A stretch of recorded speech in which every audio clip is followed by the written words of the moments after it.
നമുക്ക് മുമ്പേയുള്ള തലമുറ ചിന്തിച്ചിട്ടുള്ളത് ഇനി വരാൻ പോകുന്ന തലമുറ ചിന്തിക്കാൻ ഇടയുള്ളതുമായ ഒരു ചോദ്യമാണ്. സത്യത്തിൽ ഈ ദൈവം എന്നുണ്ട് ഈ ദുരന്തങ്ങളൊക്കെ സംഭവിച്ചിട്ട് കൊച്ചു കുഞ്ഞുങ്ങൾ വരെ അതിന് ഇരയാകുന്നത് കാണുമ്പോൾ നമ്മളൊക്കെ അങ്ങനെ ചിന്തിച്ചു പോകാറുണ്ട്. പ്രത്യേകിച്ച് ഇവിടെ വയനാടും പാലസ്തീനിലൊക്കെ നടക്കുന്നത് കാണുമ്പോൾ ദൈവം ഉണ്ടെങ്കിൽ ഈ നിഷ്കളങ്കരായ കുഞ്ഞുങ്ങളെങ്കിലും രക്ഷിക്കേണ്ടതില്ല. എനിക്ക് എന്താ തോന്നുന്നത്? ദൈവം ഉണ്ടോ അല്ലെങ്കിൽ ദൈവം എന്നുള്ള വാക്കുണ്ടോ എന്നൊക്കെ നമുക്ക് ചോദിച്ചു കഴിഞ്ഞിട്ടുണ്ടെങ്കിൽ അത് ഓരോരുത്തരുടെയും വിശ്വാസവും അല്ലെങ്കിൽ വിശ്വാസത്തിൻ്റെ രീതികളിലൊക്കെ ആവും. പക്ഷെ നമുക്ക് അല്പം പോലും സംശയമില്ലാത്ത ചില കാര്യങ്ങളുണ്ട്. ഒരു ശക്തി അത് കൃത്യമായിട്ടും എന്തായാലും ഉണ്ട് എന്നുള്ള കാര്യത്തിൽ എനിക്ക് തോന്നുന്നില്ല. ഒരുപക്ഷെ ആർക്കും തന്നെ ആ വിഷയത്തിൽ സംശയം ഉണ്ടാവാൻ വഴിയില്ല. ഒരു ശാസ്ത്രജ്ഞർക്കും അക്കാര്യത്തിൽ സംശയം ഉണ്ടാവാൻ വഴിയില്ല.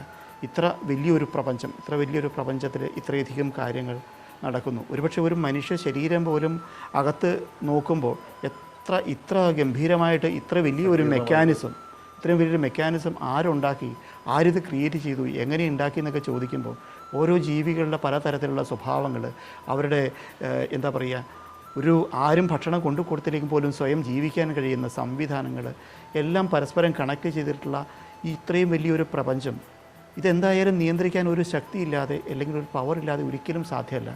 ഇതിന് പലതരത്തിലുള്ള ഇൻ്റർപ്രിട്ടേഷൻസും പലതരത്തിലുള്ള വ്യാഖ്യാനങ്ങളും ഒക്കെ ഓരോരുത്തരും കൊടുക്കുന്നുണ്ടാവാം. പക്ഷേ ഒരു കാര്യം ഉറപ്പ്, ഒരു ശക്തിയുണ്ട്. ആ ശക്തിയെ നമ്മൾ വിളിക്കുന്ന പേരാണ് ദൈവം. ആ ദൈവം ഏത് തരത്തിൽ പ്രവർത്തിക്കുന്നു?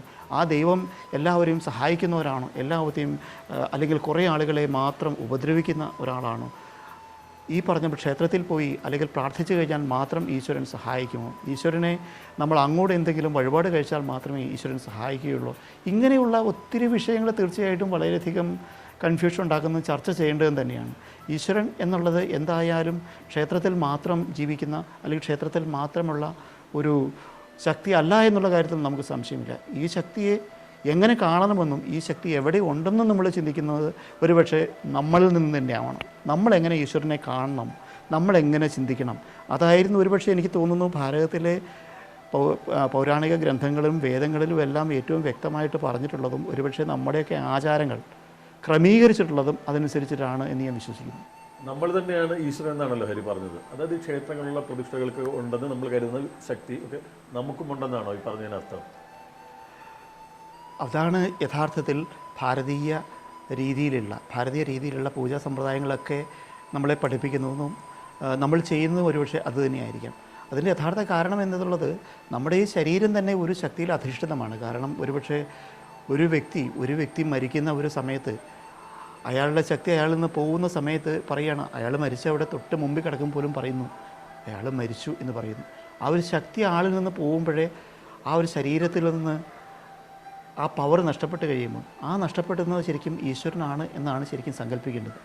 അതിന് ഏറ്റവും ഉദാഹരണമായി ഞാൻ പറഞ്ഞല്ലോ, കേരളത്തിലെ അല്ലെങ്കിൽ ഭാരതത്തിലെ പൂജാ സമ്പ്രദായത്തിൽ എങ്ങനെയാണ് ഒരു പൂജ കഴിക്കുന്നത് എന്ന് നമ്മൾ ചിന്തിച്ചു കഴിഞ്ഞാൽ അതിൻ്റെ ആദ്യാവസാന ഭാഗങ്ങൾ മുഴുവൻ നമ്മുടെ ശരീരത്തിൻ്റെ ഉള്ളിലെ ഈശ്വരനെ പ്രാർത്ഥിക്കുന്ന തരത്തിൽ തന്നെയാണ് ചെയ്തിട്ടുള്ളത്. നമ്മുടെ പൂജാ സമ്പ്രദായത്തിൽ ആദ്യം ചെയ്യുന്ന രീതി ശംഖപൂരണം എന്ന് പറയും. ശംഖപൂരണം എന്നുള്ളത് നമുക്കൊക്കെ നമ്മുടെ ചെറുപ്പത്തിലുള്ള രീതി, ഇന്നത്തെ കാലഘട്ടമല്ല, പഴയ കാലഘട്ടം നമ്മൾ ചിന്തിക്കണം. ചെറുപ്പത്തിലുള്ള ഒരു രീതിക്കൊക്കെ കാണുന്നത് രാവിലെ എഴുന്നേറ്റ് കഴിഞ്ഞാൽ ആദ്യം ചെയ്യുന്നത് കുടുംബത്തുള്ള അടുത്തുള്ള പുഴയിലോ കിണറ്റിലോ പോയി വെള്ളം കൊണ്ടുവയ്ക്കുക എന്നുള്ളതാണ്. ഇപ്പോൾ ശംഖപൂരണം അതാണ് ആദ്യത്തെ പൂജയുടെ പ്രവൃത്തി. ശംഖപൂരണം വെള്ളം കൊണ്ടുവച്ചാൽ പിന്നെ ദേഹശുദ്ധി, സ്വന്തം ശരീരത്തെ ഒരു ക്ഷേത്രമായി സങ്കല്പിക്കും. ഒരു ക്ഷേത്രത്തിൻ്റെ എല്ലാ അംഗങ്ങളും നമ്മുടെ ശരീരത്തിലുണ്ട്. നമ്മുടെ മനസ്സിലിരിക്കുന്ന ഈശ്വരൻ്റെ ഇരിക്കുന്ന ക്ഷേത്രം മുഴുവൻ നമ്മൾ വൃത്തിയാക്കി കഴിഞ്ഞാൽ അതിനുശേഷം ഒരു പീഠപൂജയാണ്. പീഠപൂജ എന്നുള്ളത് നമ്മുടെ ശരീരത്തിലുള്ള നമ്മുടെ മനസ്സിലുള്ള ഈശ്വരനെ നമ്മൾ വേറൊരു ഭാഗത്തേക്ക് കൊണ്ടുവരികയാണ്. കൊണ്ടുവരുമ്പോൾ നമ്മൾ എന്താണ് ചെയ്യുക? നമ്മുടെ പ്രദേശത്തേക്ക് ഒരു VIP അല്ലെങ്കിൽ ഒരു VVIPയെ നമ്മൾ വരുത്താൻ ഉദ്ദേശിക്കുന്നു.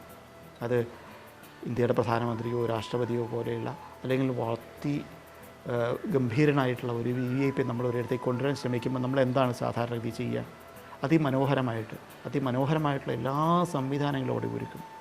അദ്ദേഹത്തിന് ഇരിക്കാൻ ഗംഭീരമായിട്ടുള്ള ഒരു കസേര അല്ലെങ്കിൽ ഒരു പീഠം നമ്മൾ ഒരുക്കും.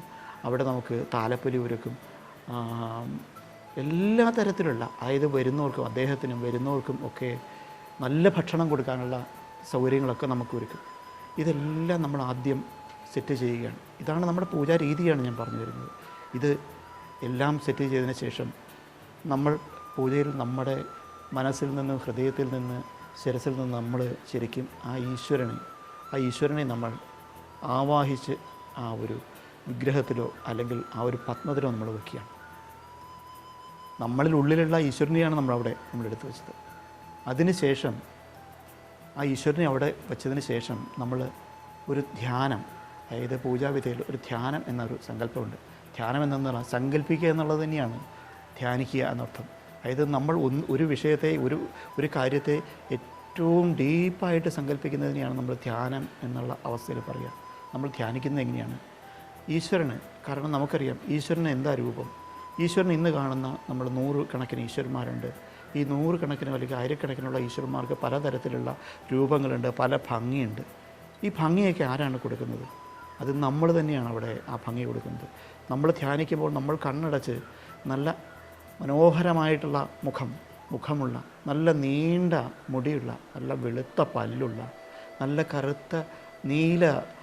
കറുത്ത പുരുവങ്ങളുള്ള, നല്ല നീല കണ്ണുകളുള്ള, നല്ല ചുവന്ന പട്ട് സാരി ഉടുത്ത, നല്ല മാല ധരിച്ച, നല്ല കിരീടം വച്ച, കയ്യിൽ നല്ല വളകൾ അണിഞ്ഞ്, നല്ല മുക്കുത്തി ഇട്ട, ഇങ്ങനെ കണ്ണടച്ച് നമ്മളിങ്ങനെ ഇതിനെ ഓരോന്നിനെയും നമ്മൾ ചിന്തിച്ചാൽ ആ ഈശ്വരന് നമ്മളൊരു രൂപം അവിടെ വരികയാണ്. നമ്മളാണ് ആ ഈശ്വരനെ രൂപം കൊടുക്കുന്നത്.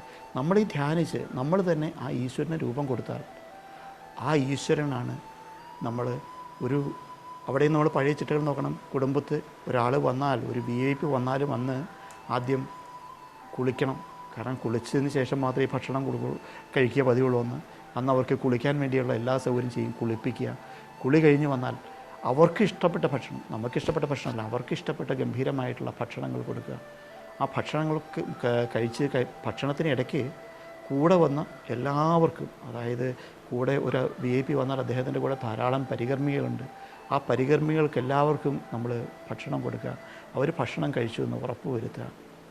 ഇതിന് ശേഷം തിരിച്ച് നമ്മുടെ ക്ഷേത്രങ്ങളിലൊക്കെ, നമ്മൾ പൂജകളിലൊക്കെ നിങ്ങൾ കണ്ടിട്ടുണ്ടാവും, അല്ലെങ്കിൽ പലരും ശ്രദ്ധിച്ചിട്ടുണ്ടാവും, ഒരു പ്രസന്ന പൂജ. അതായത് പൂജയെല്ലാം നേദ്യമൊക്കെ കഴിഞ്ഞ് ക്ഷേത്രത്തിലെ ശ്രീകോവിൽ അടച്ചു വെച്ച് പുറത്ത് ഇടയ്ക്കൊക്കെ കൊട്ടി പാടി ഒരു പൂജ നിങ്ങൾ പലരും കണ്ടിട്ടുണ്ടാവും. ഇതെല്ലാം കഴിഞ്ഞാൽ ഈ ഈശ്വരനെ പൂജ കഴിയുമ്പോൾ നമ്മൾ ചെയ്യുന്നത് തിരിച്ച് ഉദ്ഘോഷിക്കാൻ കഴിയും, നമ്മളിലേക്ക് തന്നെ എടുത്തു വയ്ക്കുക ചെയ്യുന്നത്. അപ്പോൾ യഥാർത്ഥത്തിൽ ഈശ്വരനെ എവിടെയാണ്? ഈശ്വരൻ നമ്മളിലാണ്. നമ്മളിലുള്ള ഈശ്വരനെ നമ്മൾ പുറത്തേക്ക് എടുക്കാൻ വേണ്ടി നമ്മൾ പൂജ കഴിക്കാൻ, അല്ലെങ്കിൽ നമ്മുടെ ഈശ്വരനെ കാണാൻ വേണ്ടി നമ്മൾ എടുക്കുന്ന ഒരു പ്രോസസ്സായിരിക്കാം ഒരുപക്ഷെ പൂജ. എന്തിനാണ് നമ്മളിങ്ങനെ ചെയ്യുന്നതെന്ന് നമുക്കൊന്ന് ആലോചിച്ച് നോക്കി അറിയാം.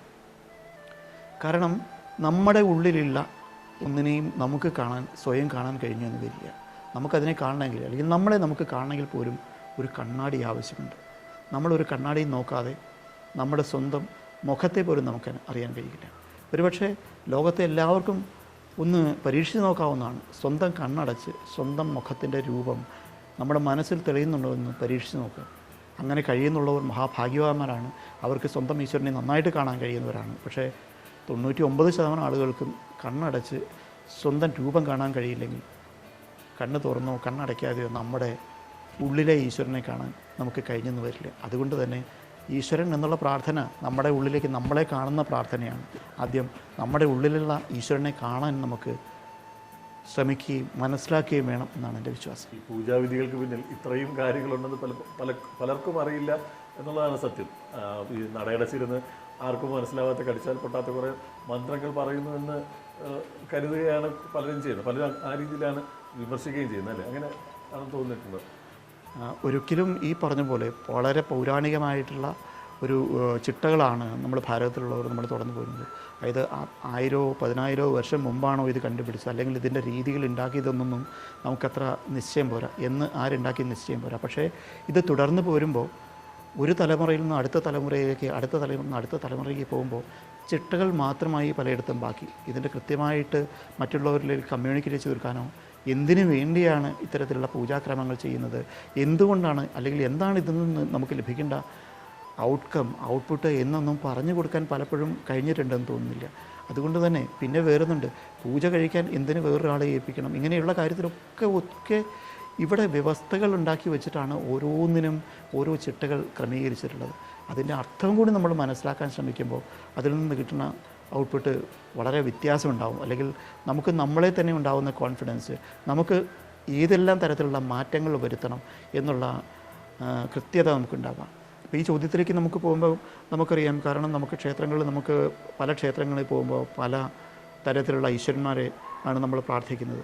കാരണം ഒരു ദിവസം തന്നെ നമ്മൾ 5 ക്ഷേത്രത്തിൽ ചിലപ്പോൾ പലരും പോയി തൊഴാറുണ്ടാവാം.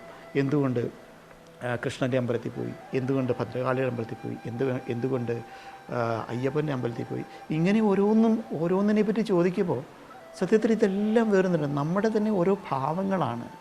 നമ്മൾ ഈശ്വരനെ പ്രാർത്ഥിക്കുന്ന രീതിയിൽ തന്നെ നമ്മളിന്ന് അറിഞ്ഞിട്ടല്ല പലരും ചെയ്യുന്നത്. ഈശ്വരനെ എന്താണ് നമ്മൾ പ്രാർത്ഥിക്കേണ്ടത്, എന്താണ് ഒരു ക്ഷേത്രത്തിൽ പോയി പ്രാർത്ഥിക്കേണ്ടത്, ഇതിന് ഇൻ്റർപ്രിട്ടേഷൻസ് അല്ല നമുക്ക് ആവശ്യം. നമ്മൾ സ്വയം മനസ്സിലാക്കുകയാണ്.